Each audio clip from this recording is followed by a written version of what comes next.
ନମସ୍କାର। ସଫଳତାର ପରିଭାଷା ଆପଣମାନଙ୍କ ପାଖେ କ'ଣ ମୁଁ ଜାଣେନା, ହେଲେ ମୋତେ ଲାଗେ ଗୋଟିଏ ବ୍ୟକ୍ତି ସେହି ସମୟରେ ସଫଳ ହୁଏ ଯେଉଁ ସମୟରେ ସେ ନିଜର ଶବ୍ଦକୁ ରୂପ ଦେଇପାରେ। ତାଙ୍କ କବିତା ପଢ଼ି ମୁଁ ଯେତିକି ହୃଦୟଙ୍ଗମ କଲି।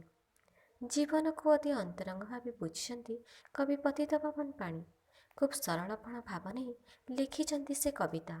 ଜୀବନ ଜନ୍ମ ଆଉ ମୃତ୍ୟୁ ଭିତରର ସମୟସୀମା କେବଳ ତ ଜାଣେନା। ବଞ୍ଚିବାକୁ ହେବ ବୋଲି ମଣିଷ ବଞ୍ଚେ ଅବା ମରଣକୁ ଅପେକ୍ଷା କରି ତଥାପି ବଞ୍ଚିବା ସମୟତକ ଗୋଟି ପାଣି ନିଜର କରି ନେଇଥାଏ। ତାଙ୍କ କବିତାର ନାମ କାହାଣୀ।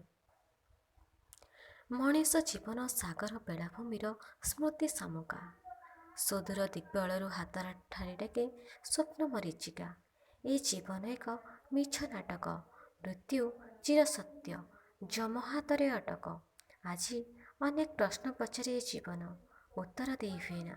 କର୍ମର ଏ କଣ୍ଟକିତ ପଥେ ଅନେକ ଭୁଲ ହେଇଯାଏ, କେବେ ସୁଧାରି ହୁଏନା।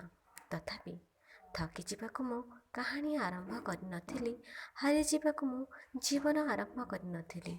ଦୁଃଖର ସାଗର ଯେ ମୁଁ କେବେ ଦେଖିନାହିଁ ତାହା ଭୁଲ। ଘୂର୍ଣ୍ଣିଝଡ଼ ଯେ ଆଗକୁ ନାହିଁ ତାହା ବି ଭୁଲ।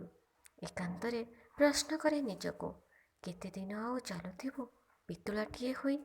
ମିଛଟାରେ କେତେଦିନ ଆଉ ବାନ୍ଧି ହୋଇ ରହିବୁ ମିଛମୟ ସଂସାରରେ? ଉତ୍ତର ପାଏନା, ଆଉ ନିଜକୁ ବୁଝାଇ ଦିଏ।